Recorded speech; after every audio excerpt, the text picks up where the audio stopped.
Hello, welcome everybody to Inside Inter Miami.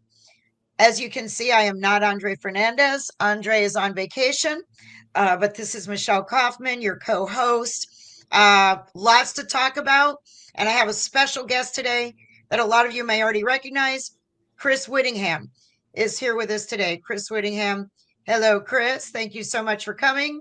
Yeah, no problem. Uh, Happy to do it. Yes, Chris is a Miami guy, University of Miami grad like myself, and has gone on to do amazing things. I knew him when he was just little Chris Whittingham, lowercase. Now he's capital letter Chris Whittingham with CBS Sports, with Apple TV, MLS Season Pass. You can see him covering domestic soccer, soccer from Europe. I think Liga MX too. Liga Yes. MX also. Yeah, so everything. He's everywhere all the time. But Chris knows a lot about Inter Miami, follows it closely, and I thought he'd be a great guest to talk about this week. It's been an interesting week. It started on a low. It started on a low with a very bad 3-0 coming off that Seattle complete embarrassing debacle during and after the game. They wanted to rebound against Charlotte. They ended up with another 3-0 loss to Charlotte. Then all the critics, forget it. Everybody was really mad, really upset. They've lost 2 games in a row, been outscored 6-0. A rematch with Seattle is coming up. OMG, what's going to happen? Lots of injuries. And then with a very depleted roster, they go out last night and beat Seattle 3-1. Very convincing victory. Jordi Alba and Leo Messi linked up on 2 of the goals, 1 assist, 1 goal for each. Ian Frey got a goal. Yannick Bright had a big game. We're going to talk a lot about Bright later. And then we're going to end the show with a tribute to Ray Hudson, the beloved Ray Hudson, who is just, you cannot describe him. You must hear him to know. And for those of you who know, he retired last week. He announced his retirement at age 70. I think he's been in the booth for 36 years or so. Before that, he was coach of the Miami Fusion. I covered that team with the Miami Fusion. He took them to the MLS Supporters Shield with a very limited roster compared to the rosters they have these days. So anyway, we're going to end with a little tribute to Ray, including a video clip of some of his calls. So let's start really quickly with the Charlotte game. Chris, give us a quick review of what went wrong in that game. Yeah, and it's sort of interesting because you mentioned the Seattle game and the Leagues Cup final as well. There are moments where, yes, in the overall, the performance was not very good. You go back to that Seattle game, first half, I thought they were pretty poor. But Lionel Messi has the big chance to get Miami level in the game. And if he scores that, then I really do think that the entire tide of a game can turn. And I feel like Miami are the kind of team where once they get rolling, you see that early goal last night, they get rolling and they're very difficult to stop from there. I think once they get a goal, they're a team that all of a sudden the opponents are going, oh no, it's Messi, it's Busquets, it's Alba, it's Suarez, and we've got to slow these guys down. And I think that final could have gone differently if Messi buries that chance at 1-0 to draw the game level, and they had played well, and it would have been their reward. And then Seattle is worrying from there. I thought similarly with the Charlotte game. I really thought that Miami were decent in the beginning of the game, but Charlotte are a very good team. They're in the middle of now a 9-game win streak, so it's a good team. But you have to kind of knock the stuffing out of them a little bit. And because Messi, they got the penalty, which incredibly, considering that there was this grand conspiracy in favor of Inter Miami, it was their first penalty kick, first of the season. PK of the season. Right. That was their first penalty kick of the MLS season. We're talking about almost 30 games into the season is their first penalty kick, and he missed, which was very uncharacteristic. Right, and I think that the fact that he missed, it completely alters the game from there. Charlotte go right down and score. It's 1-0, and it just seemed like it's one of those things. And this is the thing that I worry about. If you're kind of looking for things projecting forward, obviously the playoffs last year was a fairly mitigated disaster for Inter Miami. And the thing that I worry about is that defeats become big defeats for Inter Miami. And I think that would be my concern, is that they can't seem to pull themselves out of the mire once they go 1-0 or 2-0 down. There aren't, there are comebacks sometimes, but they're a team where things can go sliding very quickly if it goes poorly. And I think that would be my worry coming out of that game. Yes, they go on to beat Seattle a few days later. The travel and the craziness of the MLS schedule definitely plays a role in the game. But that would be the thing that I take away from the Charlotte game is if they don't define their moments and things start to go wrong, it seemed like things go really wrong. You go back to the game that they lost in Minnesota by a big margin earlier this season. It can be a rock slide sometimes when things go against them. But I still think you come out of these 2 games, they still have the 3 games in hand on everybody else. If they win all of them, I appreciate it's not that simple, but they would be second in the Eastern Conference, which is about where you would expect them to be. So I think it's good that they were able to bounce back and get a good performance against Seattle. Yeah, they ended up moving from 8th. They had dropped to 8th place, below the playoff line, of course, with games in hand. But, you don't want, if you're in a Miami or where they're fans, you don't want to see them when you're scrolling down. Where are they? Wow, number 8. They're below that line. They're now back up to 5th place.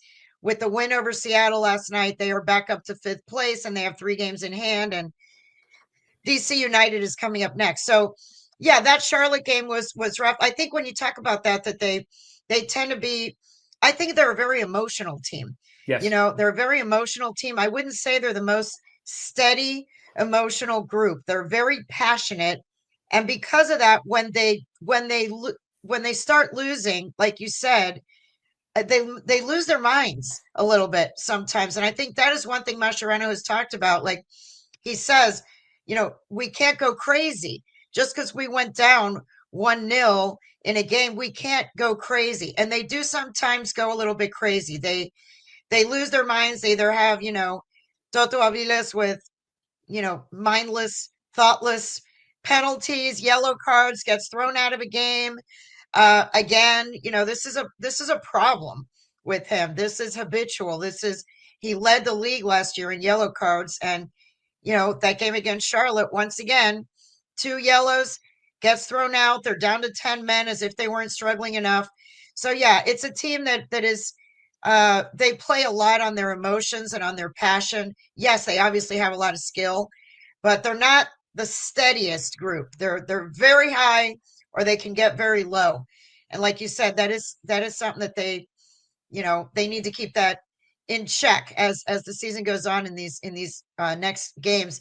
Now, going into the Seattle game, they were down 7 players. 7 players. They had 2 players suspended, Luis Suarez and Toto Avila suspended, and then 5 injuries. Fafa Pico injured, Telasco Segovia injured, Baltazar Rodriguez injured, and then David Ruiz, Alan Obando, who've been injured for quite some time this season. The bench was so thin.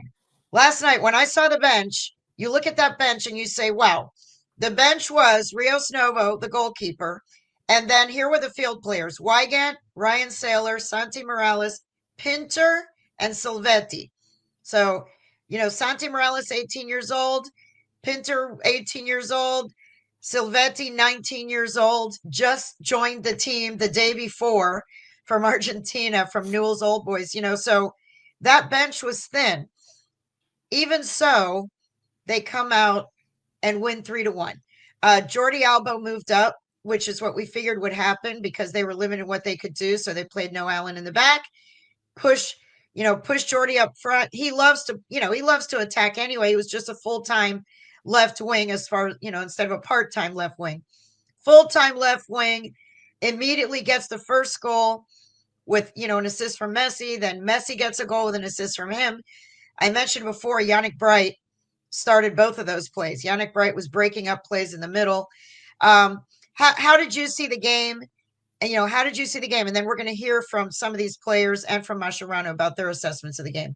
Yeah, I think it's interesting you bring up the point with Jordi Alba playing further forward. I'm kind of surprised that when they have tried it in the past, it doesn't seem like it has always worked. Because I feel like, I go back to when Marcelo was in his pomp for Real Madrid.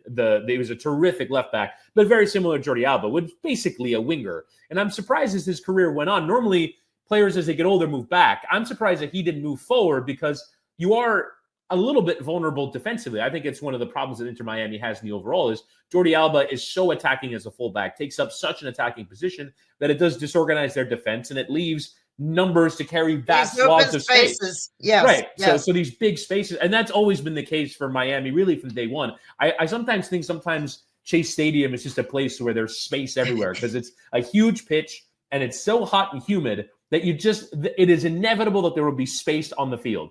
And Alba only exacerbates that problem with the positions that he takes up. So I'm surprised that they haven't used that sort of idea more often because I think it works incredibly well. And you see it in the goals. He's making a great forward run. I think the overall move for the first goal is kind of exactly what they want Inter Miami to be. Yannick Bright breaks up the play, gives the ball to Messi. You give a lot of credit as well to a run that produces nothing in Tadeo Allende coming off the left side, occupying the center backs. It leaves Alba in acres of space, and he finishes well. And then the second goal as well is well taken from Messi. He had missed another chance in the game where he hit the post, but then he takes the second very well. And then the third goal is Ian Frey getting an easy one from a corner. I think that's sometimes the thing with Miami. I'm surprised that we don't see a little bit more of just goals that you would describe as easy. And, there's not a lot of easy ones sometimes. And Ian Frey just nodded one in from a corner. Those are the 8 to 10 goals you get every season that maybe you're not banking on, but is a product of good set-piece delivery, of good set-piece play. And I'm surprised that more of those kinds of goals don't come. So a really comprehensive performance. You still worry a little bit about how they closed the game. It wasn't, a flawless closing of the game. But I still think that what you want to see is Messi and Alba demonstrating their chemistry. I think in some ways you have to present a different look because every team in the league now knows this is the combination. This is the lethal threat. If you didn't know it from Barcelona, you know it from Inter Miami. Now those two guys are on a different wavelength from every other player. Oh yeah, on the they pitch. have telepathy. I mean, they have ESP. They really do have ESP, and he has it with Suarez too. But yeah, he and Jordi. I mean, you can just see that they just know exactly where each other are going to be and what they're thinking. And I mean that really worked because really the previous two games, Messi had been rendered. He looked human. I will say he looked human against Charlotte, and he got back to his superstar ways. I have a theory. Before you get to the Samuel Shaw, I have a theory about this. I know that when he came to MLS, there was a question of would he play on artificial turf. Now we know that he will. I just don't know if it's comfortable for him. And you can understand why. He's never played on artificial turf in his life. Right. And I think the one thing that Messi knows with certainty is how every pass, every shot comes off of his boot and the exact weight to put on it. I was talking about this with Tony Miola. I was calling another game last night. And where I was talking with Tony, it's like, he just knows the right thing to do. And you see the calculations going through his brain for the first goal. All right, it's an outside the boot pass with this exact amount of distance and spin to get it right into Alba's stride. And I think that entire idea is thrown off on artificial turf because you do have to play the ball differently. There is a different weight and spin to the way the ball plays on an artificial surface. I'm not making an excuse for the greatest player of all time, but I do think it is an actual reason. And I think you can go through the performances, maybe other than when they go visit New England. No. Yes. Right. Yeah. Vancouver, Seattle. I mean, all these games that they play on turf, it's just not the same. Right. No. And actually Mascherano was asked about it last night because it's not only Messi, it's some of those other guys too who have never played on turf. And it is the team does look much more comfortable on that Bermuda grass than they do on turf. And like you said, because they are, especially Messi, but even some of the other guys from Barcelona, they're so technical. They're so technical that it's almost like engineering. They're very technical about how they pass the ball. Like you said, the weight of the ball, the spin of the ball, exactly how the ball is going to roll. And when it's on turf, it's very different as opposed to players who are not as technical. They're not as finesse oriented. They're guys who are, and which is a lot more in this league of MLS. It's physical, it's speed, it's all that. And so that maybe isn't as thrown off between the surfaces as somebody like Lionel Messi. So yeah, it'll be interesting. And Mascherano was asked about it. He said, absolutely. We are a team that is more comfortable on grass than on turf, but this is what we have to face. And now we're going to see going into the playoffs, we may have to face some teams in the playoffs that play on turf. And that's just something that we have to adjust to. So yeah, that's a very good point that I'm glad you brought up.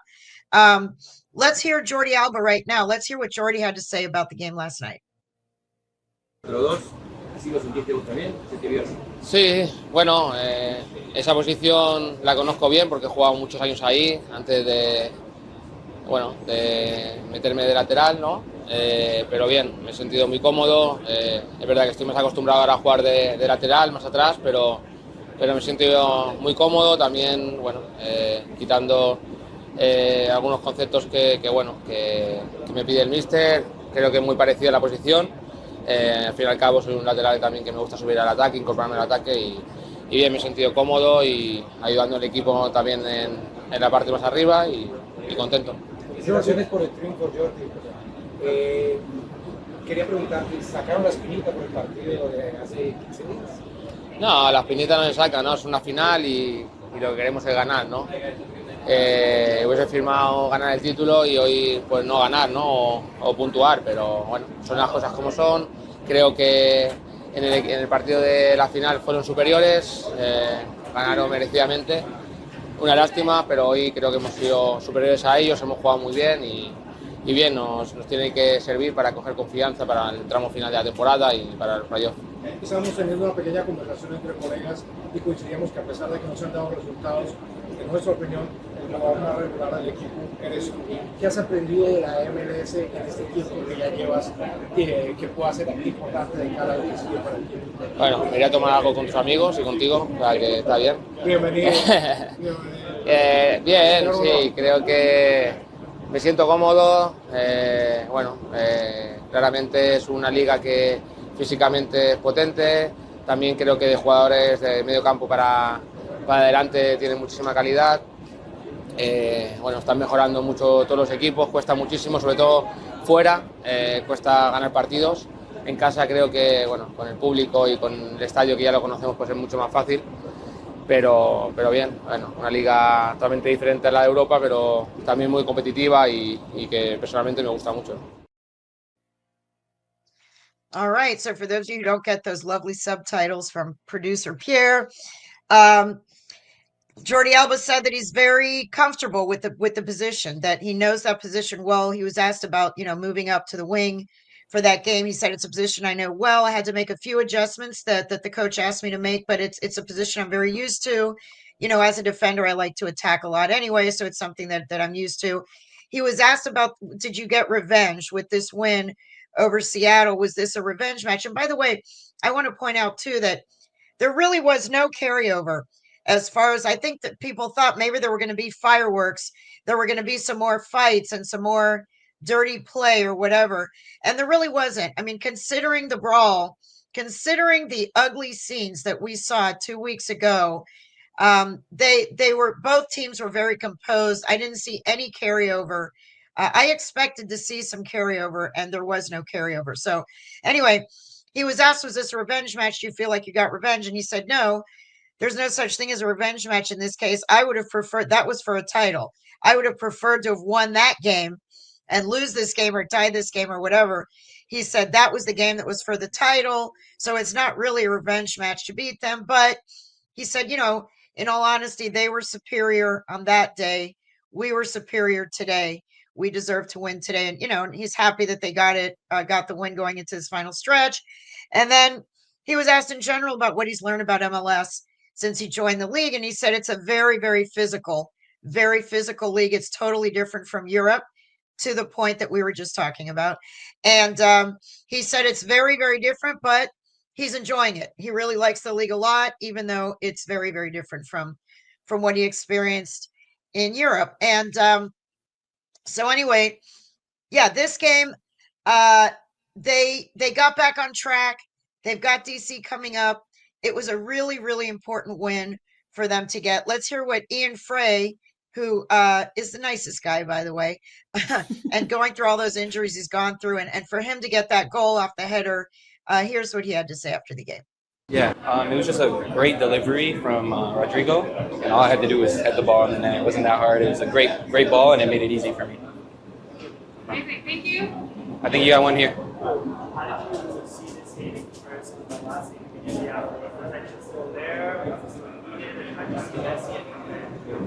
I mean, every time when you lose a game and you get a chance to play them again a couple weeks later, I mean, we came in flying from the first minute. It was really important, a lot of intensity. We did not want to lose this game, especially after what happened in Seattle. So, yeah, it was important to win. How much affected artificial field? Now, I don't want to make excuses. They played a really good game last time. They beat us fair and square last time. No excuses for the field. We beat them tonight. All right. So we beat them fair and square tonight. They deserve to win last time. Everyone kind of agrees that Seattle was the better team out there. Now, they had 70,000 people. It was on turf, like we explained, and they just outplayed Miami. Let's hear one more review of this game before we go on to the Yannick Bright, pushing for Yannick Bright to get a raise segment. Let's hear what Javier Mascherano had to say about this game. And I did ask him about Yannick Bright, and he's going to talk a little bit more about him later, but let's hear about his assessment of the game. Buenas noches, felicidades. Dos cosas. Una, si puedes hablar de la importancia de esta victoria. Yo sé que todos son importantes, pero esta en particular. Y también la actuación de Yannick Bright, que para mí ya merece un aumento y un contrato nuevo. Si puedes hablar de él y también del partido en general. Gracias. Bueno, sí, claramente es una victoria importante, necesaria, porque bueno, veníamos el otro día de perder un partido que a mi manera de verlo no habíamos merecido un resultado tan abultado y habíamos hecho cosas buenas, sobre todo en la primera parte. Y bueno, creo que era importante, más allá de volvernos con esa derrota, tratar de volver a tener buenas sensaciones, de volver a encontrarnos con la victoria contra un gran rival que nos sacó la posibilidad de ganar una competición hace un par de semanas. Y creo que lo hemos entendido de la mejor manera y hemos jugado el partido que teníamos que jugar con las dificultades que venimos teniendo y bueno, lo hemos sacado adelante y esto nos permite ir subiendo posiciones en la clasificación y estar cada vez más cerca de poder clasificarnos a los playoffs.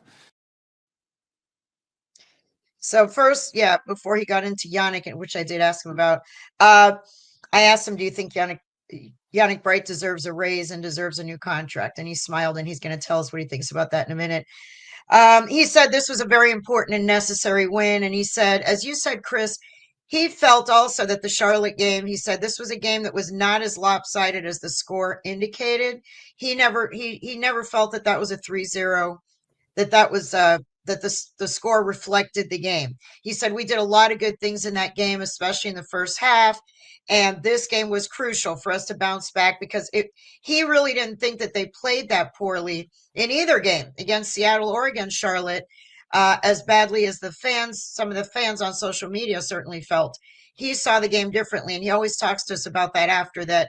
The way that he and the coaches evaluate a game, and that's in every sport, is not the way fans evaluate. So, and maybe it just sounds like an excuse or whatever, but I really do believe, and I will always believe, that coaches and athletes know more than fans and media know about their sport. I'm sorry, but I always defer to them on that. This is how they make their living. This is all they do. Even the most passionate sports fans who watch sports all the time on TV, they have other jobs and other interests. This is all these guys do. This is their job. So anyway, Javier Mascherano always brings up that the way he evaluates a game is different from how we evaluate a game. Nothing against us, as he always says. He understands fans and media, but he felt that Miami was not in that much, trouble as the fans may have felt. And so, but it was really important to get this win, to get the good feelings back, to get on a positive note going into the final stretch so that they can climb the standings and try to reach near the top when they go into the playoffs, and of course home field advantage for the top four. I asked about Yannick Bright because he is, brace yourselves everybody, he is the lowest paid player on the team, on the entire team. There is nobody who makes less than Yannick Bright. How much money does he make, Michelle? How much does he make? Good question, Chris. He makes, to be exact, 83,647. That's crazy. 83,647. Now, let's not even talk about Messi making 20 million or Sergio Busquets making 8 million or all the millionaires. Let's throw them out. But I will tell you that players who make more than Yannick Bright, who is a regular starter and a big time contributor in the midfield, players who make more than him, include Ryan Saylor, makes 104,000. David Ruiz makes 106,000. Will Yarborough, $150,000. Rocco Rios Novo, $122,000. Santi Morales, an 18-year-old, no offense, $112,000.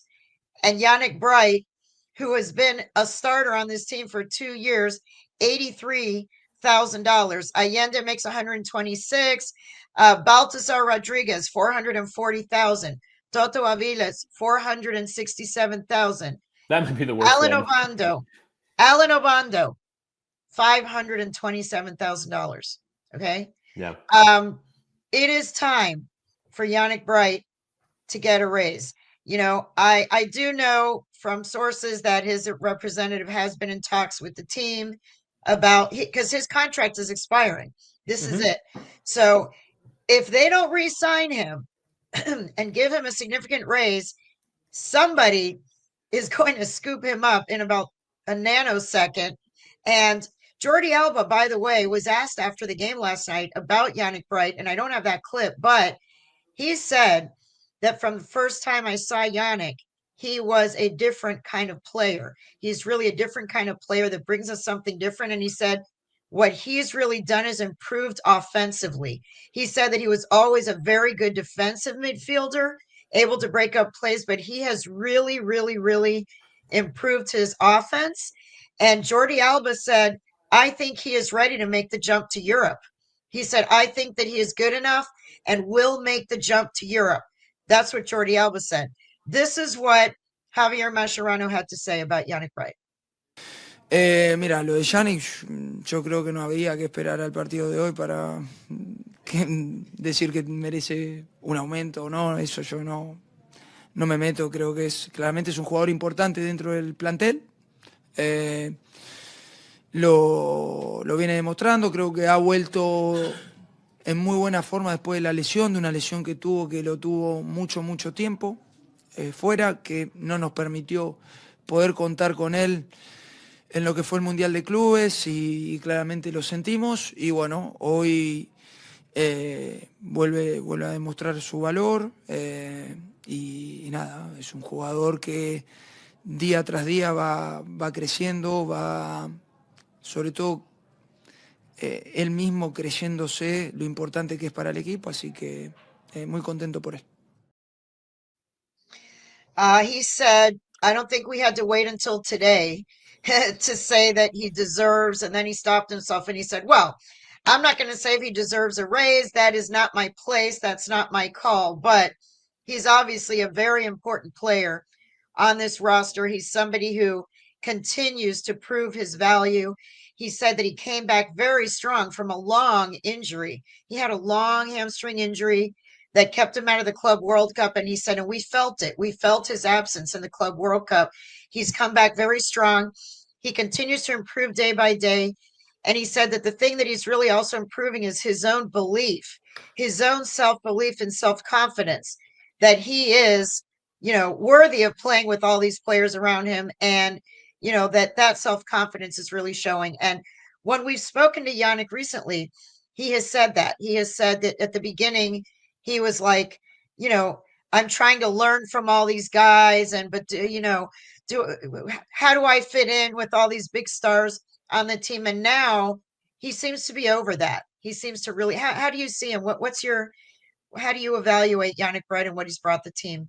Yeah, first off, raise. I mean, for sure, he definitely deserves a raise. I actually think, I cover the Italian league. He's originally from Italy. And yes. I could see him being a Serie A level midfielder. I really do. From what I see week in, week out, I can see this player, as Jordi Alba mentioned, playing in Europe in Serie A and fitting in flawlessly. And to your point, it's interesting. I'm in a group chat with a few of the fellow MLS on Season Pass commentators. And Danny Higginbotham, who's done a lot of Miami this year, absolutely loves Yannick Bright. And so we have this players to watch feature at the beginning of games. And they always want to do Messi. They always want to do Alba, they always want to do Suarez, all the big names. It's like, I want to talk about Yannick Bright because he just loves the player. I think you can see with the first 2 goals exactly what he brings. I think in some ways he has adapted, as you said, to kind of this way of playing with all these guys. I think he has really taken on, one of the things that's most difficult to adjust is that being on the same brain wavelength as everybody else. And I really do think that Bright has developed his decision-making, his ability on the ball, and what to do with the ball after he wins it. But the number one thing that he does is hard charging, he's physical, and he can win the ball. He did it for the first 2 goals of the Seattle game, and he does it over and he over wins and it over without again. and he does it without stupid penalties too. He Right, really does. or fouls When you're or that yellows physical, yeah, a lot of guys, when you are that physical, there's a fine line. And he is very bright. I've always said Yannick Bright is bright. He went to college, University of New Hampshire. He has a master's degree in finance. He is really, really smart. He is, he went to college because he is from Italy. He's Italian, tried to make it over there, and he was told that he just wasn't good enough. So he was going to give up soccer altogether and just go into, college and in Italy. And his parents said to him, why don't you go to college in the United States? Then you can play soccer, which you still love, and even if you're not playing here in Europe, you can go play in college and get your degree. So he goes to University of New Hampshire. And the University of New Hampshire, I did an interview when I did a big story on Yannick Bright last year. If you want to read more about him, Google Yannick Bright, Michelle Kaufman, Miami Herald. His coach at New Hampshire went to like a tryout in Italy. He went to a sort of little showcase of Italian players that were sort of little known. And that coach went over there to try to find some players for his New Hampshire team.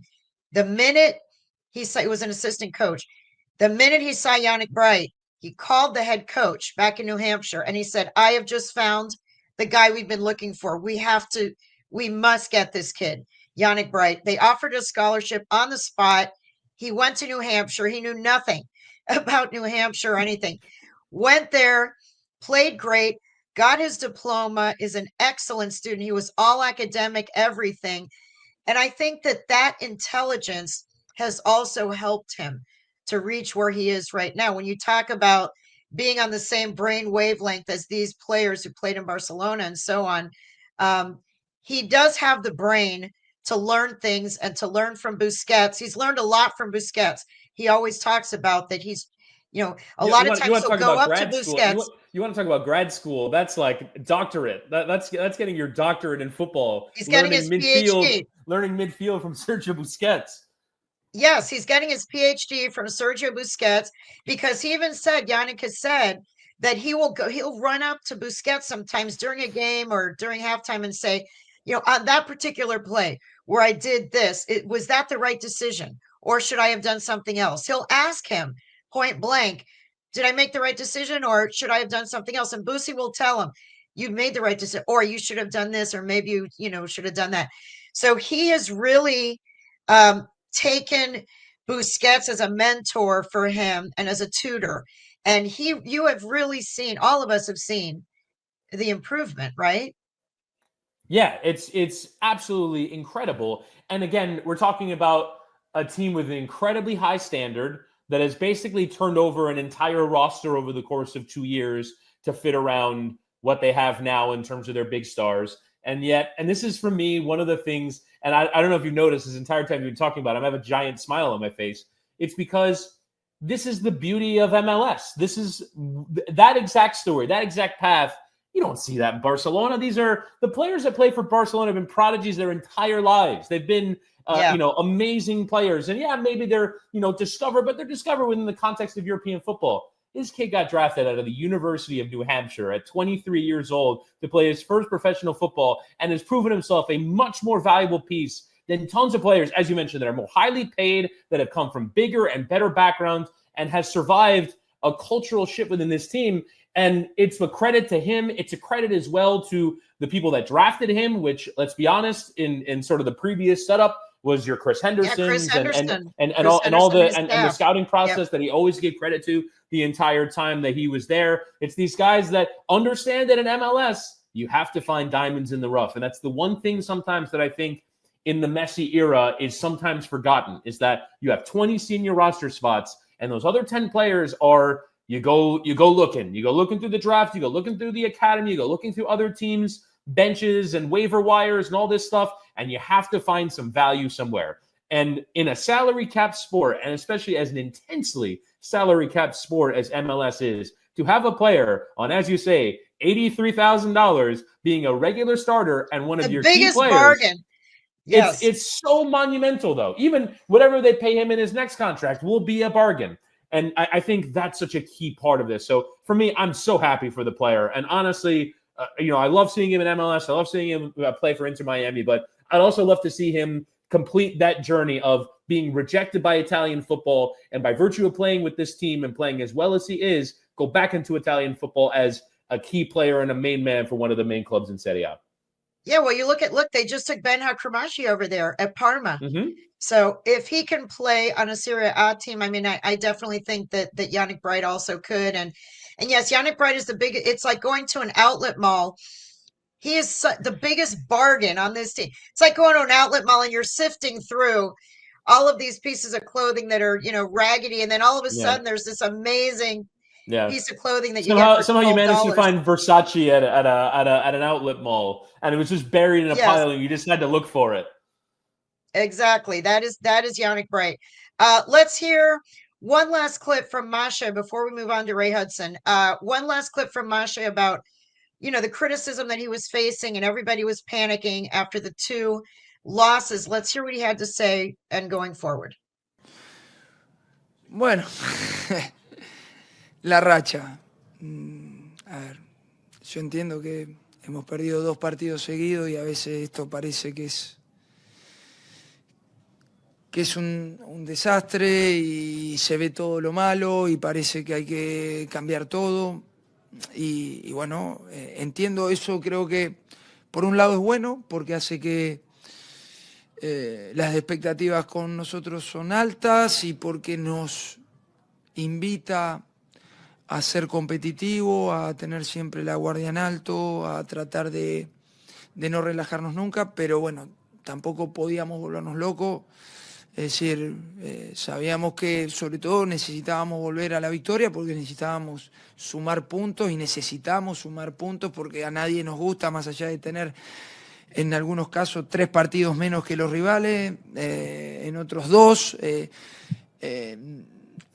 A nadie nos gusta vernos en esta posición porque creo que el equipo no lo merece, de hecho, por la temporada que llevamos, pero bueno, nos hemos encontrado con esta situación de tener partidos menos y que hay que ganarlos para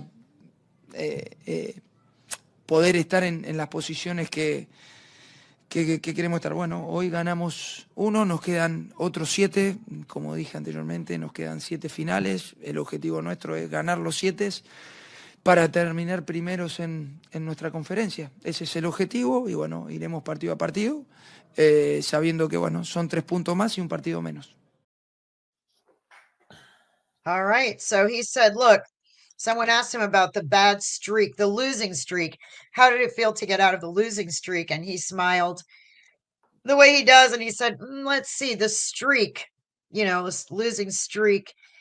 He said, sometimes, this team loses 2 games in a row and people see it as a disaster and everything must be changed. And people think this is terrible. It's a disaster. Everything has to change.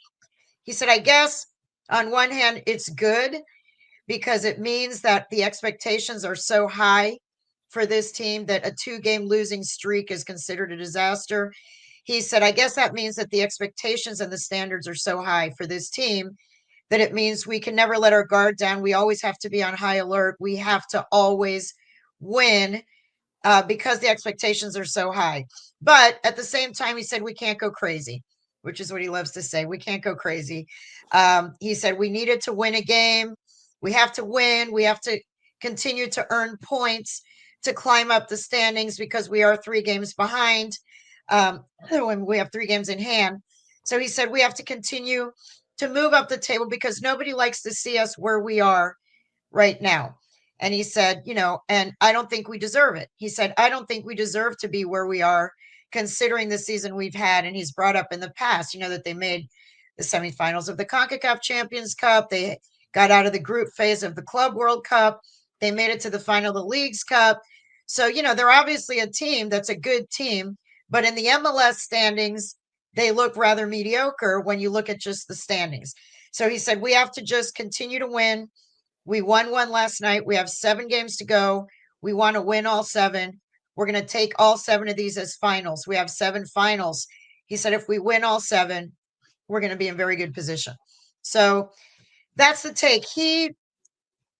While everyone else is very emotional, I'm not saying he's not, he is emotional, but as the way that he's sort of handled the season, he has tried not to get too high when the team was in a good streak and not to get too low when the team loses a couple of games. He always keeps talking about the perspective and the balance and all that.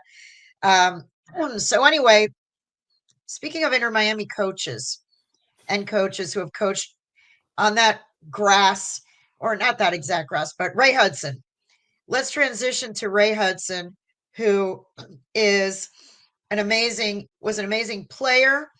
He was a legend with the Fort Lauderdale Strikers. Everyone who's been in South Florida who's old, like me, remembers him as a player. He kind of he was this British guy, kind of like Rod Stewart, with the long blonde hair and the rugby style shirt with the Strikers. And then he goes on to do some announcing. And while he was announcing the Miami Fusion and they were losing, he was asked at one point, would you ever consider coaching? He was like, I don't know.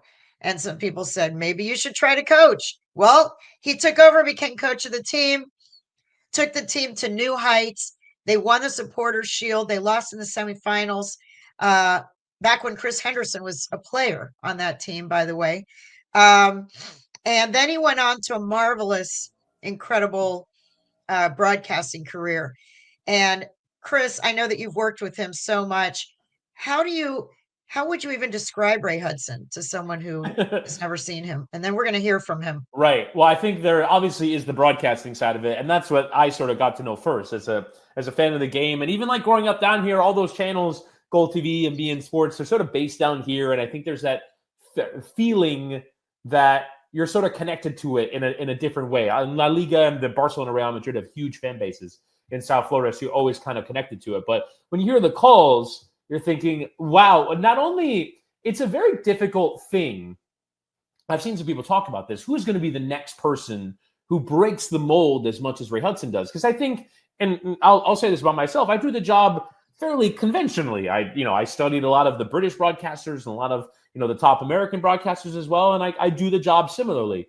But Ray stepped in and did a completely different thing. And I think that takes a lot of courage. I feel like that's a word that wasn't used enough in the tributes to him. It takes so much courage to step in, do a job, especially as a Brit, because the British are very, very conventional and have learned and passed down this tradition of what football commentary is. And this is what you do as a summarizer, what you do as a commentator, and you don't step up. And he jumps in, and it's an electrical current that comes out of your screen. And so I think that sort of idea of him as brave is important to note. But I think in the overall, it's just a big character. And I think that's such a thing that sometimes you do lose a little bit maybe in modern times. You don't have people that are just so different and break the mold and are so willing and eager to be themselves. And I think the thing that is fascinating when I talk to people about him is that somehow that character is even bigger off mic. You hear this person has all these analogies and similes and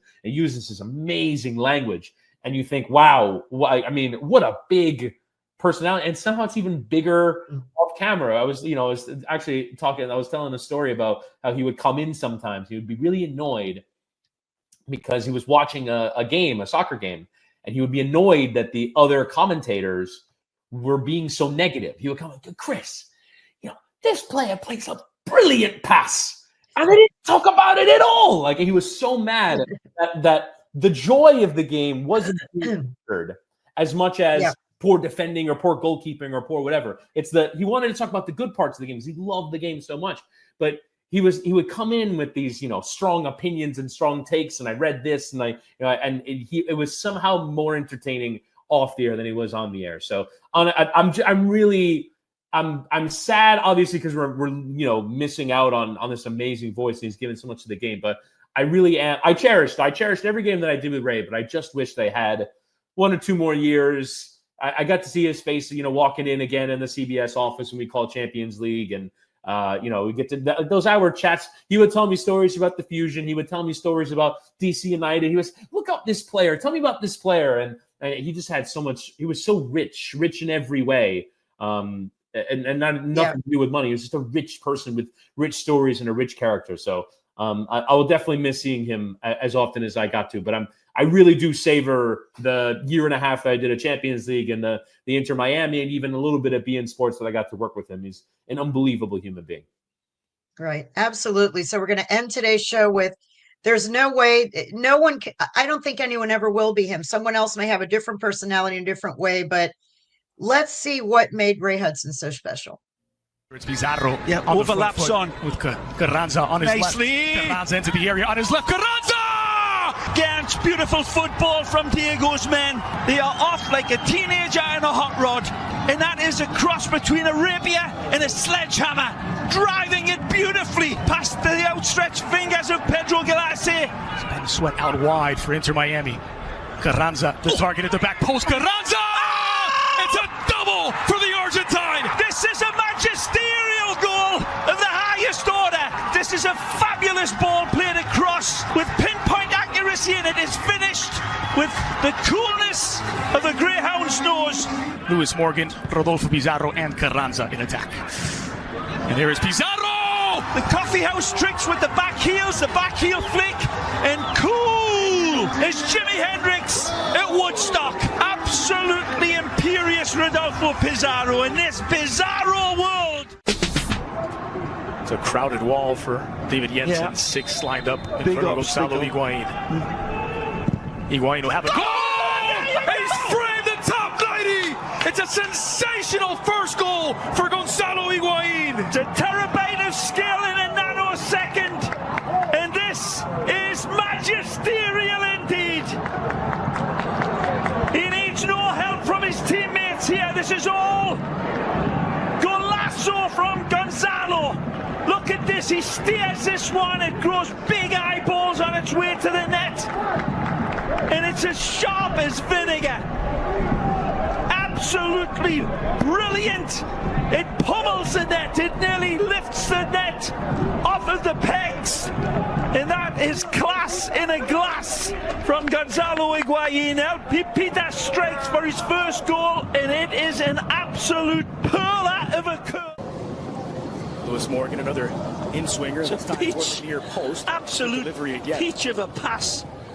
Ambrose has a goal. Sending goal! Get in! And it's Mikey Ambrose with the opener! Golazo! Golazo! Asso! Asso! Mikey Ambrose lights the blue touch paper and ignites it! This is a wonderful strike of top class quality!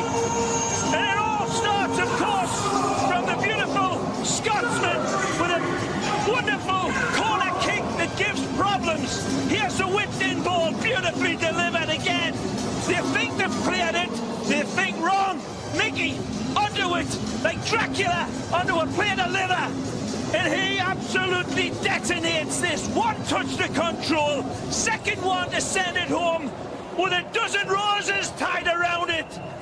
For the ex-Atlanta United man, Maryland Terrapins boy, Mickey Ambrose.